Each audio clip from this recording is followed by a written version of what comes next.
A story artist pretty much blueprints a film, does a rough and dirty version of a film. It's filmmaking with a pencil, and you keep on making it until it comes out right.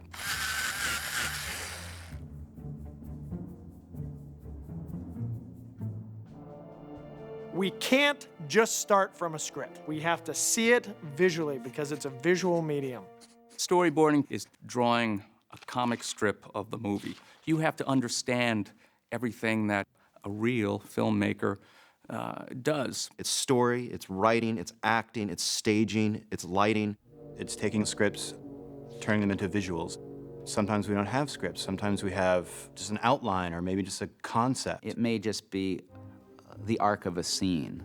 Like, we need Helen to get into the base in a very clever way where she could use all of her stretching powers. And so those would be things that perhaps I might come up with. An idea will come out of Teddy Newton, and he'll have drawn up 12 ideas, and I'll look at some of his sketches, and I'll go, oh, that's funny, that's funny. I'll take those two things and I'll work them into this other thing that me and Brad have kind of talked about. So I came up with 3 different versions of it and boarded out 3 different versions. He came in and looked at all 3 different versions and said, I don't like any of these.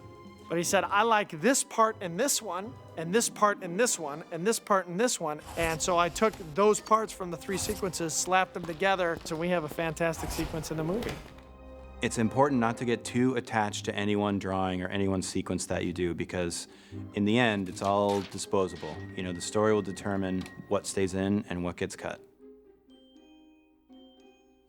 All I know is that there were a lot of drawings. I mean, I always drew, and I always liked watching cartoons. As a high school cartoonist, I would be up all night trying to come up with something I liked for my deadline the next day. My father, who got up at 6 a.m., would find me at my drawing board at 6 a.m. and bring me a cup of coffee. He was impressed that I had found something that I would stay up all night for. I just decided, I think 8 or 9 years old, that I was gonna work in animation. This is what I was gonna do. I started drawing all the time, and I even wrote a letter to the Disney company when I was, I think, 13 years old.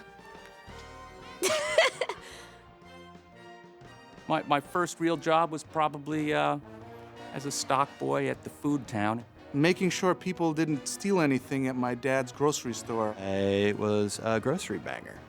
I made sure the eggs were on the top. My first job was working at a theme park in Virginia as a games hostess. I also had to pretend I was British. You kind of got to get past that whole shy, I'm afraid of looking stupid. Committing to your performance and going with it, that's all part of being able to be part of the story process, throwing ideas out there, and when you're pitching something, you're believing in it and you're going for it. A storyboard pitch is when the story artist sells what they've done to the director. Just then, ceiling comes down behind them. And you move through every panel telling the story in drawings and putting your heart out there. And you have to be open about it. You can't be a shy, closed-off person to go, and then it was a dark and stormy night, and, you know, there's this guy, and he is, you can't do that. You gotta go, it was a dark and stormy night. Lightning strikes and it starts raining, and we pan down to this lone dark figure in an alley. Your drawings do speak for themselves, but you're sort of adding that extra layer of pacing and rhythm and sound. And you can use words, or you could use actual sounds. Tink,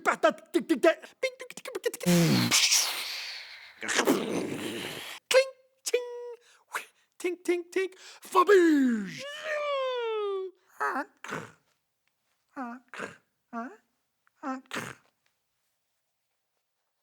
Sometimes the business can be a place of no, where you're always getting told no. I was working at this insurance job, and I was getting pretty desperate as I saw my dream of being a filmmaker kind of slip further and further away. I would take long lunches and drive to Los Angeles and find either art houses or places that I thought I wanted to work. And I would just show up in a suit with a portfolio and say, my name's Andrew Jimenez, and I have a 1 o'clock appointment with so-and-so. And I would normally get these really confused looks, and I would say, oh, it's Jimenez, Jimenez. And 9 out of 10, I actually got in the door and got to meet somebody. Through doing that over and over and over, it actually led me to an interview at Warner Brothers, an interview I did get. The only thing to say is you have to learn how to pay your rent and be a creative person. And if that means living 48 hours a day, you have to. Draw a lot. Draw constantly.